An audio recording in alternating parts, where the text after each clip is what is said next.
বিসমিল্লাহির রহমানির রহিম। 25শে মে 2025। আজকের আলোচনার বিষয়টা হলো জামাতে ইসলামের আমির সাহেবকে নিয়ে।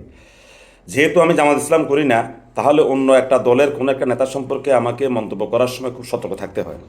সাধারণত আমি কোনো দলের নেতাদেরকে, সে যত শত্রুই হোক আমি কখনো গালমন্দ করি না, এটা আমার ডিকশনারিতে নাই, অভিধানে নাই।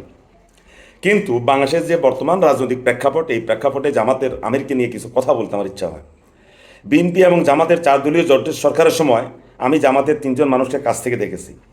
মাওলানা মতিউর রহমান নিজামী সাহেবের সাথে সার্কিট হাউসে আমি দুপুরের আহার গ্রহণ করেছি, ভাত খেয়েছি। আমার কাছে অত্যন্ত একটা নিরেট, ভদ্রলোক, নিরীহ মানুষ বলে আমাকে মনে হয়েছে মাওলানা মতিউর রহমান নিজামী সাহেবকে।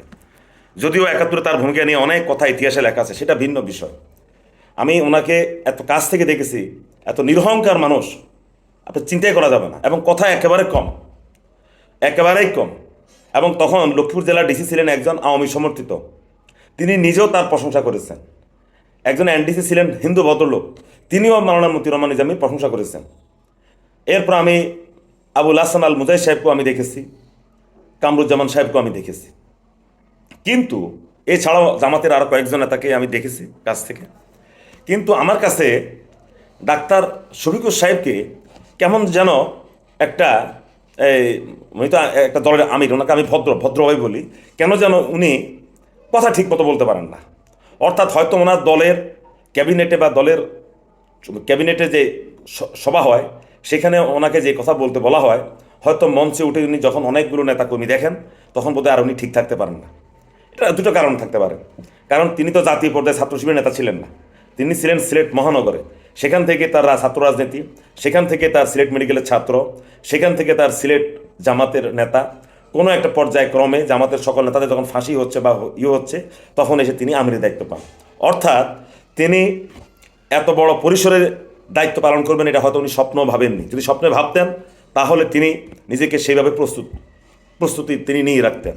বা তিনি যদি কখনো ছাত্র শিবিরের কেন্দ্রীয় কমিটির সভাপতি সেক্রেটারি থাকতেন, তাহলেও কিন্তু তিনি একটা বড় পরিসরে রাজনীতি করার সুযোগ পেতেন।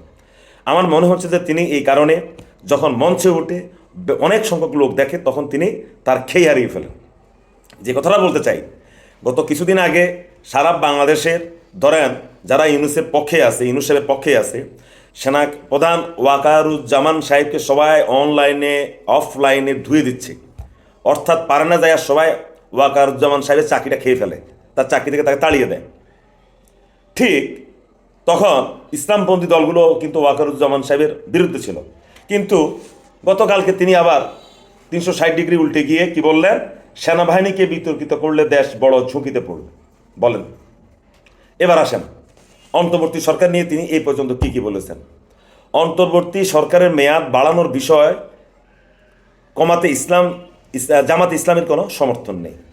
অন্তর্বর্তী সরকারের মেয়াদ বাড়ানোর বিষয়ে জামাত ইসলামের কোনো সমর্থন নেই। আবার আসেন, নির্বাচন নিয়ে আমরা এখন উপদেষ্টাকে বাধ্য করতে চাই না।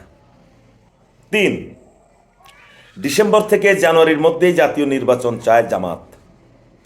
4, আসছে রমজানের আগে, অর্থাৎ 2026 সালের রমজানের আগেই জাতীয় নির্বাচন চায় জামাত। 6, ডিসেম্বর থেকে জুনের মধ্যে নির্বাচনের প্রতি আস্থা রয়েছে জামাত ইসলামের। এই শুনেন কথা। এবার আসেন আপনি 6, ফেব্রুয়ারি কিংবা এপ্রিলে নির্বাচন হওয়া উচিত।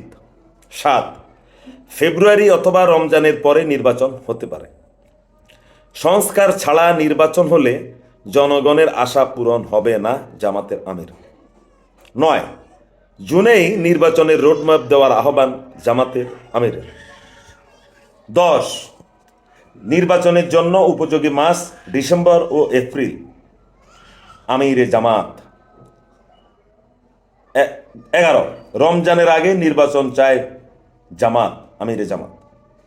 বিষয়টা হলো, আমরা কখনো কখনো রাজনীতিতে অনেককে বলে থাকি যে অমুক নেতা মানে তিনি একজন আধ্যাত্মিক নেতা, রহস্যময় নেতা, রহস্যময় পুরুষ। রহস্যময় পুরুষরা কিন্তু মিডিয়ার সামনে আসে না, তারা থাকে মিডিয়ার থেকে দূরে। কিন্তু এই ভদ্রলোককে দেখলাম যে ক্ষণিকে ক্ষণিকে তিনি মত বদলান। সকালে একটা বদলায়, আবার বিকেলে আবার কেউ কেউ বলে জামাত রয়ের খপ্পরে পড়ছে। এটা যখন আবার পাবলিশ হয়, তখন আবার রয়ের বিরুদ্ধে কিছু কথাবার্তা বলে, অ্যান্টি ইন্ডিয়ান। তখন আবার নিজেকে লাইনে নিয়ে আসে। অর্থাৎ জামাতের আমির যে কথাগুলো বলতে চায় তিনি আসলে কি বলেন তিনি নিজেও বোধহয় বুঝতেছেন না। বাংলাদেশটা কোথায় যাচ্ছে তার এই বোঝার সমর্থন নেই। আমরা তো ছাত্র রাজনীতি করে আসছি।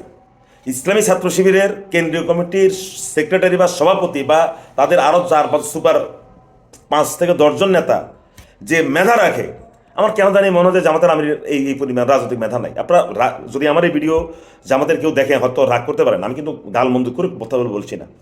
আমরা শিবিরের বহু নেতাকে দেখেছি, এদের কথাবার্তার স্টাইল একটা ছাত্র নেতার মতো। তারা ভাগে মাপে কথা বলে, লেখা পড়া দিয়ে তারা কথা বলে। আর কই থেকে এই ভদ্রলোক আসলো, কি যে কথা বলে, উনি সম্ভবত খেই হারিয়ে ফেলেছেন। অর্থাৎ যখন উনি মঞ্চে দাঁড়ান, যখন শত শত শিবিরের কর্মী দেখেন, জামাতের কর্মী দেখেন, তখন বোধহয় উনি নিজেকে ডক্টর ইউনূস মনে করে কিনা আল্লাহ পাক ভালো জানেন। হয়তো তিনি মানে মানে নিজেকে ধরে রাখতে পারেন না, তখন মনের মাধুরী মিশিয়ে যা বলতে চায়, যা মনে আসে তাই বলেন। উনি সম্ভবত নিজেকে ডক্টর ইউনূসের বিকল্প ভাবছেন। সরি মিস্টার আমির জামাত, মিস্টার ডাক্তার শফিকুল ইসলাম বোধহয়। হ্যাঁ, ধন্যবাদ।